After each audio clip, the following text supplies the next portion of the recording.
Hello అండి, అందరూ బాగున్నారా? మేము బాగున్నామండి. మీరు కూడా బాగున్నారనుకుంటున్నాను. ఇది శుక్రవారం రోజునండి. రాత్రి ఎంత లేటుగా పడుకుంటున్నానో ఈ మధ్యన. ఎంత లేటుగా పడుకున్నా ఎందుకో తెలీదు. చల్లగా ఉంటుంది కదా, అదే సమ్మర్ కదా ఇది. బేసిక్గా ఎండలు ఎక్కువ ఉంటే అసలు లేవాలి అని కూడా అనిపించదు. అలాంటిది 5:45కి కరెక్ట్గా మేలుకు వస్తుంది. ఇంకప్పుడు లేచేస్తున్నాను అనమాట. మేడ మీదకి వెళ్ళట్లేదు, కానీ వాకింగ్కి ఇంట్లోనో కారిడార్లోనో అలా వాకింగ్ చేసుకుంటూ ఉంటున్నాను. ఈ మధ్యన 5000 స్టెప్స్ అయితే కంపల్సరీగా వేస్తున్నాను. ఆఫీస్లో కూడా కంటిన్యూస్గా కూర్చుంటం వలన బ్యాక్ పెయిన్ వస్తుంది. కొంచెం అది స్ట్రెచ్ చేసుకోవడానికన్నా వాకింగ్ చేయాలి కదా, లేకపోతే ఇంకా నా నడుము ఫ్యూచర్లో అస్సలు పని చేయదు. అంటే 12 hours కంటిన్యూస్గా అలా కూర్చొని పని చేయాలంటే కూడా చాలా కష్టం కదా. తర్వాత ఇంకా నేను లేవలేను కూడా, అలా అయిపోతుంది నా పరిస్థితి. కూర్చుని ఉండటం వలన కాళ్ళు కూడా బాగా నీరు పట్టేసినట్టు అయిపోతుంది అనమాట. బేసిక్గా నాకు యాక్సిడెంట్ అయినప్పటి నుంచి అలాగ అయ్యేది.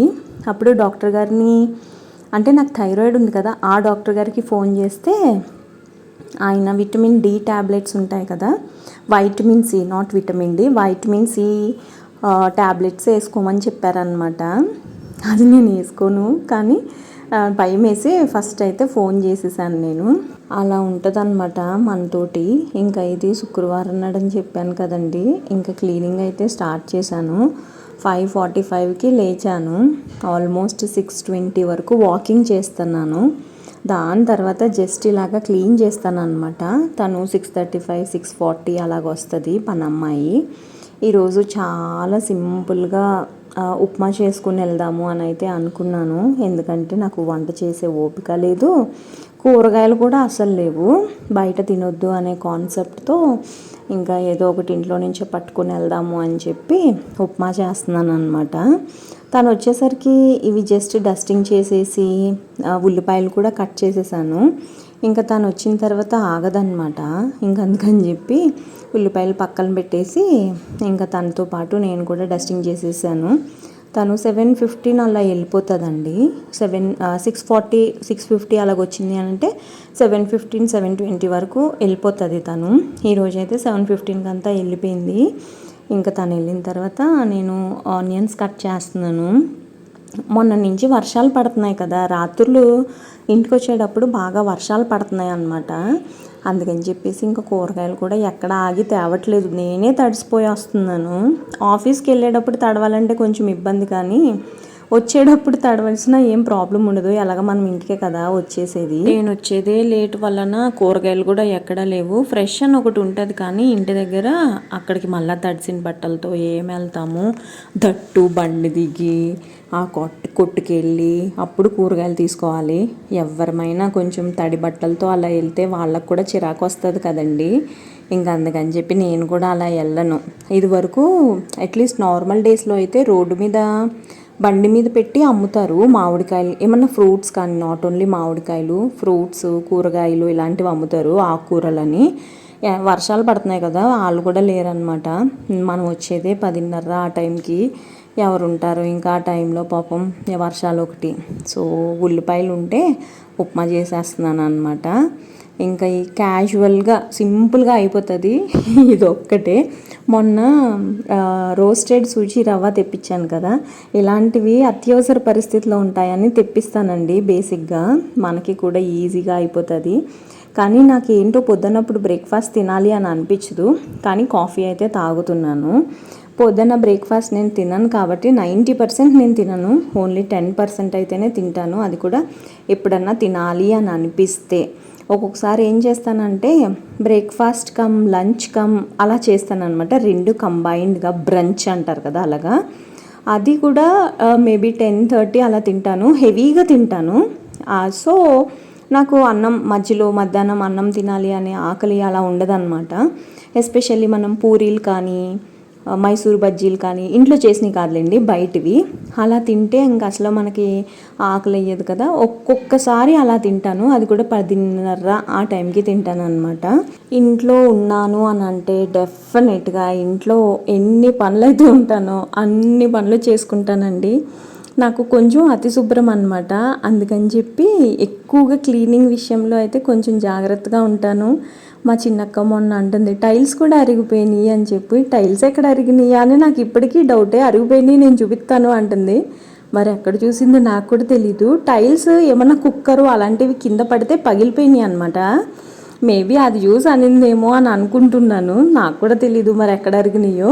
ఈ మధ్యన టైల్స్ని కూడా కాన్సన్ట్రేట్ చేస్తున్నాను నేను ఫ్లోర్ మీద. టైల్స్ ఎక్కడ అరిగినాయా అనేది నాకు కూడా అంత ఐడెంటిఫికేషన్ లేదనమాట. సో చూడాలి. యాక్చువల్గా ఫ్రిడ్జ్ మీద మరకలున్న, కౌంటర్ టాప్ ఎప్పుడు క్లీన్ చేస్తాను. క్రాకరీ దగ్గర మరకలున్న వాటిని ఏం చేస్తానంటే తడిగుడ్డలతో తుడుస్తానండి. నాకు ఎందుకో అవి చూస్తే అంత మంచిగా అనిపించదు. అందుకని చెప్పి అవి తడిగుడ్డతో తుడిసేస్తాను అనమాట.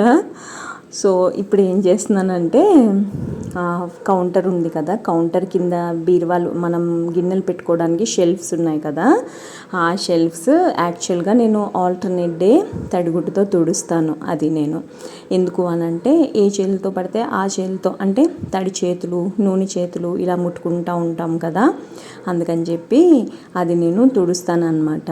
ఇదొకటే కాకుండా మనం పైన ఉప్పు కారం ఇవి పెట్టుకుంటాం కదా, ఆ పార్ట్ కూడా తలుపుల మట్టికే, లోపల కాదు బయట మట్టికే తడిగుడ్డతో తుడుస్తాను అనమాట. కోలిన్నేసి తుడిసినా బాగానే ఉంటుంది. ఇలాగే నేను బీరువాలు, మన బెడ్రూమ్లో బీరువాలు ఉన్నాయి కదా, అక్కడ కూడా నేను ఇలాగే తుడుస్తాను. కోలినేసి తుడిసినా తడిగుడ్డేసి తుడిసినా కానీ ఆ మరకలు ఉన్నాయి కదా, ఏవైతే నూనె మరకలు కానివ్వండి, నీళ్ళ మరకలు ఇవన్నీ ఉన్నాయి కదా, అవి పోతాయి అన్నమాట. ఫ్రిడ్జ్ మీద, బీరువాలకి, ఇలాగ ర్యాక్స్ ఇలాగ అంతా తుడుస్తూ ఉంటా. స్విచ్ బోర్డులు ఖాళీ ఉన్నప్పుడు అది ఇది అని చూడను. ఆ టైము ఈ టైము, ఆ డేటు ఈ డేటు ఇలాంటివి ఏం చూడను నేను. ఇంకెప్పుడు తుడుస్తూనే ఉన్నాను కాబట్టి నాకు అది అలా అలవాటు అయిపోయింది. రోజులు చూసుకొని తుడవాలి, ముహూర్తాలు చూసుకొని తుడవాలి అనే కాన్సెప్ట్ లేదు నాకు. అన్నీ నమ్ముతాను, మళ్ళీ దేవుణ్ణి చాలా కొలుస్తాను, కానీ ఇవన్నీ చేస్తూ ఉంటాను అనమాట. ఇలాగా ఇంకా బట్టలు వేసాను రాత్రి. నిన్నటి వీడియోలో చెప్పాను కదా బట్టలు వేసాను అని చెప్పి. ఇంకా రాత్రి బట్టలు ఇప్పుడు తీసి ఆరేస్తున్నాను. ఈరోజు చూడాలి వర్షం పడుతుందా పడదా అనేది. కొంచెం దడదడగా ఉంది, ఎందుకంటే ఈ బట్టలన్నీ మళ్ళీ ఎక్కడ వేస్తాము, బాగా తడిసిపోతే. మా ఇంట్లో ఏమో తీగలు ఉండవు ఆరేసుకోవడానికి. నేను అసలు ఆ కాన్సెప్టే వద్దని డిసైడ్ అయ్యాను. అందుకని చెప్పేసి గ్రిల్కి ఉంటుంది కదా, అక్కడ ఇలాగ తీగలు కట్టాను అనమాట. యాక్చువల్గా గ్రిల్కి కాకుండా ఇప్పుడు క్లాత్స్ డ్రయర్స్ అని వస్తున్నాయి కదా, నాకు ఆ పర్టికులర్ కాన్సెప్ట్ ఏంటి అని అంటే డబ్బులు వేస్ట్ అని నా ఆలోచన. ఎందుకంటే మనకి ఇలా తీగలు ఉన్నప్పుడు అది ఎందుకు అసలు, ఎండాకాలం వానాకాలం గురించి, వాన పడనప్పుడు మనం వెదర్ రిపోర్ట్ చూసుకుని బట్టలు ఉతుక్కోవచ్చు కదా. ఇంకొకటి ఏంటంటే అలాగే వేసుకున్నా కానీ బట్టలు ఆరు, డెఫినెట్గా అవి కూడా ఒక 2-3 రోజులు ఆరాల్సిందే వానాకాలంలో. అవి మళ్ళీ తీసి మనం ఫ్యాన్ దగ్గర వేయాల్సిందే. అదేదో ఇప్పుడే వేసుకోవచ్చు కదా డ్రయర్లో వేసేసి, అలా అని ఆలోచించుతాను అనమాట. అది మళ్ళీ 2500 3000 తాళ్ళు పీకాలి, ఎక్కించాలి, ఇవన్నీ ఎందుకో నాకు అంత మంచిగా అనిపించదు. అందుకని అసలు నేను అలాంటి జోలికే పోలేదు. మా అపార్ట్మెంట్లో కూడా చాలామంది పెట్టించుకున్నారు. నా కాన్సెప్ట్ ఏంటి అని అంటే ఒకళ్ళని చూసి మనకు అంటిల్ అన్లెస్ అది నెససరీ అనుకుంటేనే మనం చేసుకోవాలి ఏదైనా అనేది. నాకు అది నెససరీ కాదు అని అనిపించింది. అందుకని ఎంతమంది పెట్టించుకున్నా నాకు అంత ఇంట్రెస్ట్ లేదు. అసలు నేను దాని జోలికే పోను. ఇంకొకటి ఏంటంటే ఇక్కడ బాల్కనీ చూస్తున్నారు కదా మీరు, నేను ఈ తలుపు ఉంటుంది, ఆ తలుపు వెనకాల వాషింగ్ మెషిన్ ఉంటుంది. ఆ తలుపు కొంచెమే ఓపెన్ అవుతుంది అనమాట. ఇక్కడ నేను మన గిన్నెలు కడుక్కునే మిషన్ ఉంటుంది కదా, డిష్ వాషర్, అది కొంటే కనుక ఇక్కడ మీకు ట్యాప్ కనిపిస్తుంది కదా, ఆ ట్యాప్ దగ్గర పెట్టాలి. అసలు చాలా కంజెస్టెడ్ అయిపోతుందేమో అని అనిపిస్తుంది. లేదు అని అంటే లోపలే పెట్టుకోవాలి. ఇంకా లోపల పెట్టుకొని అవి నీళ్లు బయటికి పోవడానికి ఎలా ఉంటుంది ఆస్కారం అనేది చూసుకోవాలి. ఏదో ఒకటి చేస్తాను. ఎందుకంటే ఆ గిన్నెలు కొంచెం చెప్పాను కదా లాస్ట్ టైం, వేడి నీళ్ళతో వేపర్తో మంచిగా వాష్ చేస్తుంది అని నా ఒపీనియన్. చూడాలి. ఇక్కడ ఉప్మా బాక్స్లో పెట్టేసి ఇంకా పాలు కాస్తున్నాను కాఫీ తాగడానికి. కాఫీ ఒక్కటే తాగుతున్నాను. థైరాయిడ్ బిళ్ళలు అయిపోయినాయి. యాక్చువల్గా థైరాయిడ్ బిళ్ళలు వేసుకోకపోతే కూడా నాకు ఈ మధ్యన డిఫరెన్స్ వస్తుంది. మెడ బాగా లావ్ అయిపోతుంది అనమాట. కాళ్ళు కూడా నీరు పట్టేస్తున్నట్టు అయిపోతుంది. ఇంకా కంటిన్యూస్గా కూర్చుంటాం వలన అదైతే. కాకపోతే మెడ లావు అయిపోతుంది, ముఖం కూడా ఉబ్బిపోయినట్టు అయిపోతుంది అనమాట.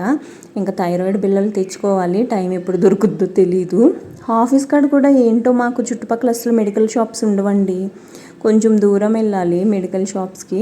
నాకేమో ఆఫీస్కి వెళ్ళిన తర్వాత అసలు గుర్తే ఉండట్లేదు, ఇంట్లో కూడా ఏం గుర్తుండట్లేదు. మొన్న మా వాచ్మెన్ ఫోన్ చేస్తే కరెంటు బిల్ కట్టలేదంట అని అన్నాను కదా, అలా ఉంటుంది అనమాట మనతోటి. ఆఫీస్కి వెళ్ళిన తర్వాత ఇంక ఇంటిలో ప్రపంచమే తెలియనట్టు ఉందన్నమాట ప్రస్తుతానికి సిచ్యువేషన్ అయితే.